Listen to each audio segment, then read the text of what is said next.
बारिश में दादी इसी चौतरे पे बैठी रहती है। तभी वहाँ एक आदमी आता है।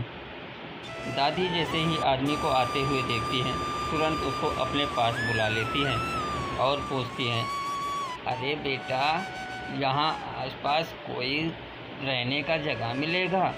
क्योंकि इस बड़ी बारिश में मैं कहाँ जाऊँगी? अगर कहीं कोई जगह हो तो मुझे बता दो, मुझे वहाँ जाना है। आदमी बोलता है, हाँ दादी माँ, कोई बात नहीं, आप परेशान मत हो।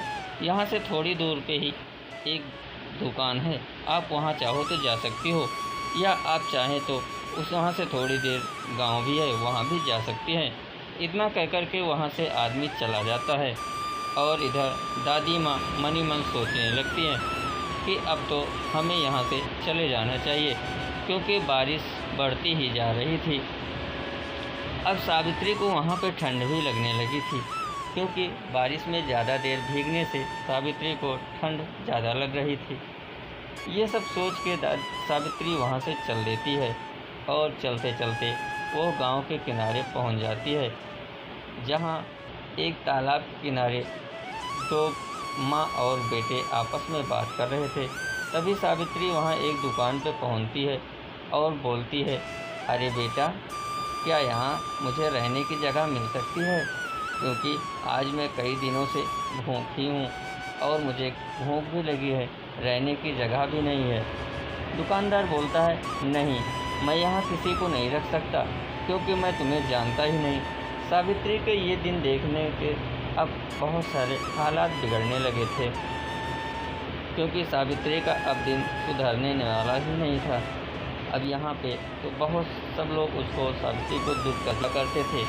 इसी प्रकार गांव से बाहर निकाल दिया और सावित्री वहाँ से चलते हुए अपने दूसरे गांव जाने लगती है और वहाँ फिर से सोचती है, नहीं, कहीं जाने से पहले वो उसी जगह पे आ जाती है जहाँ से घर से निकलने के बाद बैठी थी।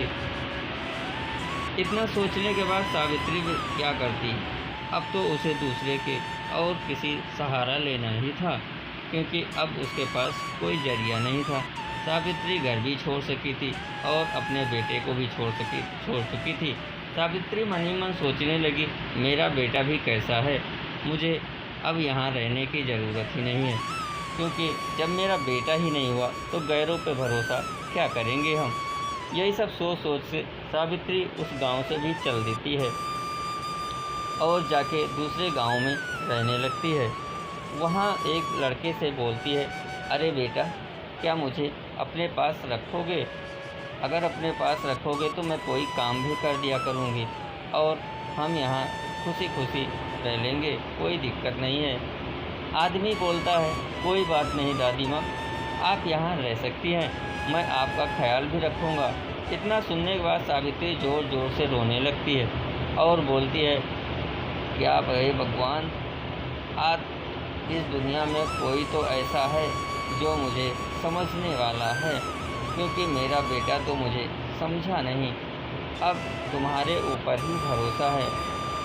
इतना कहने के बाद बोला, कोई बात नहीं दादी, आप हमारे पास रह सकते हैं और खुशी खुशी आप यहाँ रह भी सकती हैं और टहल भी सकती हैं, आप जहाँ चाहें वहाँ जा सकती हैं, कोई बात नहीं।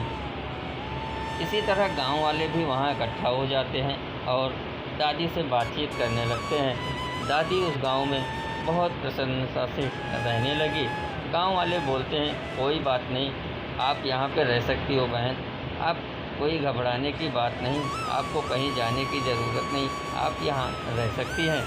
गांव वालों का इतना प्यार देख के सावित्री ज़ोर ज़ोर से फूट के रोने लगती है और उसी गांव में रहने लगती है। सोचो, जिसका बेटा न हो वो माँ कैसे रह पाएगी? अभी तो इसका बेटा भी है और बहू भी है, लेकिन दोनों सावित्री को अपने पास नहीं रख पाए। ये सब सोचते हुए सावित्री बहुत ज़ोर से रोने लगती है। लेकिन सोचो, जिसका कोई नहीं होता उसका ऊपर वाला होता है, अगर ऊपर वाला है तो कोई दिक्कत नहीं। सावित्री वहाँ रहने लगी और टहलने लगी। तो माँ होती है, चाहे जिसके पास।